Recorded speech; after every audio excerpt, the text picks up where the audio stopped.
Civil court central bar association के महामंत्री पद के लिए आज मैंने नामांकन दाखिल किया है। कितने सीटों में? 2 सेट में। क्या क्या मुद्दे रहेंगे आपके इस बार चुनाव में? कुछ नया देखने को मिलेगा? हमने चुनाव के पहले अपने घोषणा पत्र में एक 3-4 तरह घोषणाएं की हैं।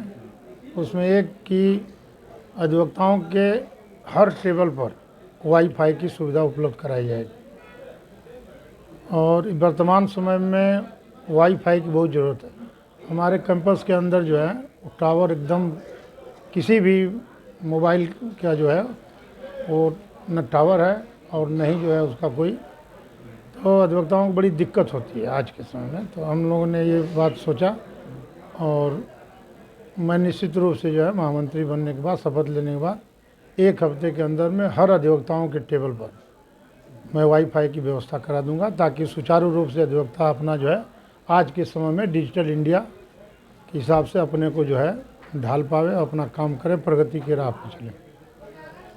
अधिवक्ताओं की प्रोटेक्शन के बारे में क्या कहेंगे? हाँ, हमने देखिए उसके बारे में मैं इसके पहले भी महामंत्री रहा हूँ और मैं उस समय भी घोषणा में अपने ये चीज़ रखा था। हमारे यहाँ जैसे अधिवक्ताओं को एक अहेतु की सुविधा दी जाती है, उनकी गंभीर बीमारी पर कुछ पैसे और मृत्यु के उपरांत उनकी पत्नियों को पैसा दिया जाता है। लगभग इसमें 3.5 लाख रुपया है। तो जो नए अधिवक्ता हैं जिनको अहेतु के जो मेंबर नहीं हैं, अहेतु के मेंबर बनने के लिए कम से कम 5 साल की उस व्यवस्था होनी चाहिए। तो इन 5 सालों में जो वकील हैं जो अहेतु की सहायता नहीं प्राप्त करते हैं, उनको अगर कोई असुविधा होती है, कोई एक्सीडेंट होता है, कोई दुर्घटना हो जाता है, कोई ऐसी गंभीर बीमारी हो गई, तो एक पैसा एसोसिएशन से उनको मदद नहीं मिल पाती है। इसके लिए हमने अपने पिछले चुनावी घोषणा पत्र में, जब मैं महामंत्री बना था तो मैंने इस बात का ऐलान किया था, घोषणा किया। और मैं पद पाने के बाद अपने अध्यक्ष जी की विरोध के बावजूद मैंने वरिष्ठ उपाध्यक्ष को बैठा करके और इसको पास करवाया था और उसमें हमने 25,000 रुपया की सुविधा जो है प्रदान कराई थी कि कोई भी अधिवक्ता अगर एक्सीडेंट करता है 5 साल के नीचे वाला, जिनको अहेतु की सुविधा नहीं प्राप्त है, वो मिलेगी। परंतु बाद में फिर ये हुआ कि अध्यक्ष जी के साथ और तनाव पैदा होगा, तो मैंने उस योजना को बंद कर दिया, वहीं पर स्टॉप कर दिया। जबकि मैंने उसके लिए फंड का इंतजाम करा दिया। फंड भी है, वो फंड जो है अहेतु के खाते में तब से जमा हो रहा है जो कई लाख रुपया हो गया है। मैं इस बार आऊँगा तो तुरंत उसको 1 महीने के अंदर में मैं इसको कार्यकारिणी से पास करा करके, और उस 25,000 की जो सुविधा के लिए हमने, वो पहले से प्रस्ताव है ऑलरेडी, बस उसको लागू कराना है। उसको हम 50,000 की जो है वो धनराशि करा देंगे और उससे जो हमारे अधिवक्तागण जो 5 साल के अंदर के अधिवक्ता हैं, उनको अगर कोई दिक्कत होती है, कोई एक्सीडेंट होता है, आईसीयू में जाते हैं, तो उनको तुरंत उसमें से वो सुविधा मुहैया कराई जाएगी। पार्किंग की व्यवस्था है जो गड़बड़ चल रही है? देखिए, पार्किंग की व्यवस्था इसके पहले जो एक रिजीम थी उसमें बहुत ख़राब थी और ये रिजीम जो है उसमें सुधार लाई थोड़ा सा, 4-5 महीने तक सुधार रहा, लेकिन वो फिर आगे चल के फिर दिक्कत हुई। पार्किंग की दिक्कत ये है कि कुछ लोग जो है लोकल लोग इसमें आ करके कि बहुत फ़ायदा है और इतना ज़्यादा बढ़ा कर बोली बोल दिए कि वो जो है बहुत ज़्यादा उच्चतम पे वो उस पर चला गया। करीब 5-5.5 लाख रुपया साल भर का ये है, उतना फ़ायदा नहीं होता है। इसके वजह से 3-4-5 साल से पार्किंग का जो है वो टेंडर हो ही नहीं पाता है। हालांकि जुडिशरी बहुत प्रयास करती है, लेकिन उन लोगों का भी बाउंडेशन है कि अगर कोई धनराशि पहले से जो है वो तय है तो उससे कम करने में उन लोगों को डर लगता है, तो इस वजह से वो नहीं हो पा रहा है। लेकिन उसका भी इंतज़ाम किया गया है। एक पार्किंग वाला जो फातिमा हॉस्पिटल में पार्किंग चला रहा है, वो हमारे कांटेक्ट में है, 2-3 बार हमारे यहाँ आ भी चुका है और वो तैयार है पार्किंग। वैसे ही पार्किंग मिलेगी? हाँ, वैसे पार्किंग के लिए वो तैयार है और मैं तुरंत जो है जो ही शपथ लूँगा, अधिवक्ताओं की पार्किंग के लिए, बादकारियों की पार्किंग के लिए बाहर तुरंत इंतजाम करवाऊँगा। तुरंत जो है वो टेंडर होगा और वो बाहर पार्किंग की सुविधा उपलब्ध कराई जाएगी। तो इसके पूर्व के जो छोटे कार्य हैं, जो अब इसके पूर्व के जो मंत्री और अध्यक्ष रहे हैं, जी, इनके छोटे कार्य वो आप पूरा करेंगे चुनाव जीतने के बाद? अब देखिए, हमसे पूरा अधिवक्ता जानता है कि मैं जो कहता हूँ उसको करता हूँ। यही हमारी मेरिट है। और मैं लीग से हट के काम करता हूँ।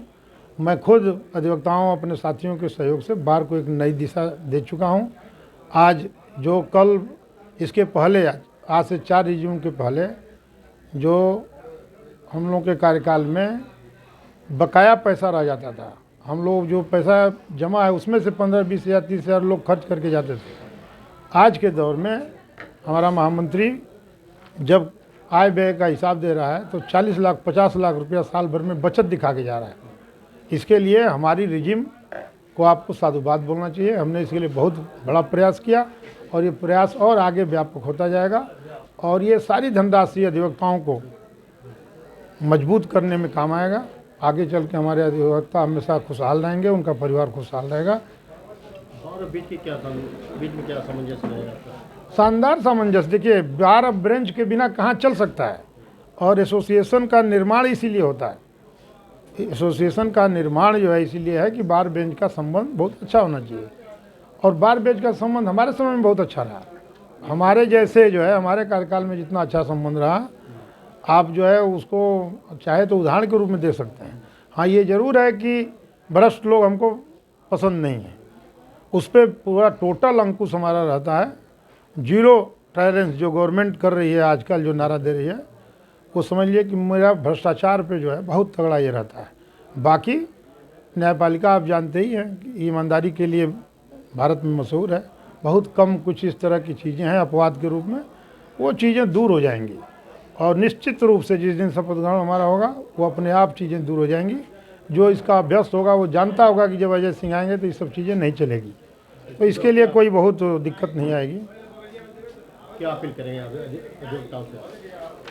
अधिवक्ताओं से अपील करूंगा कि मुझे पुनः महामंत्री पद पर चुने और हम उनके सपनों की ताबीर बनेंगे और उनको एक अच्छा बार और एक अच्छा विधि व्यवसाय करने का जो है वातावरण मुहैया कराएंगे। एक और समस्या आ रही है, जो इलाहाबाद में रजिस्ट्रेशन होता है नए अधिवक्ताओं, जी, सुप्रीम कोर्ट ने उस पर निर्धारित कर दिया शुल्क। अब वो नए अधिवक्ताओं का रजिस्ट्रेशन ले नहीं रहे हैं, वो एक क्लॉज तलाश रहे हैं कि 36,000 जैसे फीस होती थी उस तरह से लिया जाए। तो नए अधिवक्ताओं के रजिस्ट्रेशन के लिए क्या इसके लिए बात करेंगे इलाहाबाद में? देखिए, मेरे जानकारी में तो ये चीज़ नहीं है। मैं तो समझ रहा हूँ कि रजिस्ट्रेशन अब हो रहे हैं, जिससे शुरू में वो लोग बढ़ाए। एक्चुअली एडवोकेट एक्ट में जो है हमारे जो प्रावधान है वो यही है कि 500 प्लस 250, 500 रुपया हमारा bar council of Uttar Pradesh लेता है और 250 रुपया बार काउंसिल ऑफ इंडिया के खाते में जाता है। तो हम लोग भी जब अपना रजिस्ट्रेशन कराए थे तो 750 रुपया हम लोगों को जमा करना पड़ा था। आज भी वो एक्ट में वही है। अब बार काउंसिल के लोगों ने अपने सुविधा अनुसार या अपनी ज़रूरत के अनुसार इन सब चीज़ों को जो है कर लिया, तो ये तो लाभ चेंज हुआ नहीं। तो सुप्रीम कोर्ट ने उसी का संज्ञान लिया और उसने निर्देश दे दिया कि आप बस इतने ले सकते हैं। अब इसके वजह से उन लोगों का थोड़ी उनकी आर्थिक स्थिति चरमरा गई है। लेकिन ऐसा अभी जो आपने कहा है, मेरे पास हम लोग अधिवक्ताओं के बीच में रहते हैं, अभी कोई ऐसी शिकायत नहीं है कि रजिस्ट्रेशन नहीं हो रहा है। हाँ, ये ज़रूर है कि कुछ लोग करा के ले आए हैं तो वो, और जो जस्ट पहले जो लोग करा लिए थे उतना पैसा देके 24,000 28,000 वो पछताते हैं कि हमारा इतना पैसा जो है नुकसान हो गया, 1 महीने बाद अगर मैं कराया होता तो मेरा इतना पैसा बच गया होता। लेकिन अभी इस तरह कोई बातें नहीं आई हैं। अगर आएंगी तो निश्चित रूप से वो हम लोगों के बड़े हैं और हम लोगों का काम भी है उनसे तालमेल करके चलना, तो ये समस्या वहाँ निश्चित बहुत मजबूती से उठाया जाएगा और इसका जो है इस पर उचित हल इसका निकलवाया जाएगा। एक और समस्या जो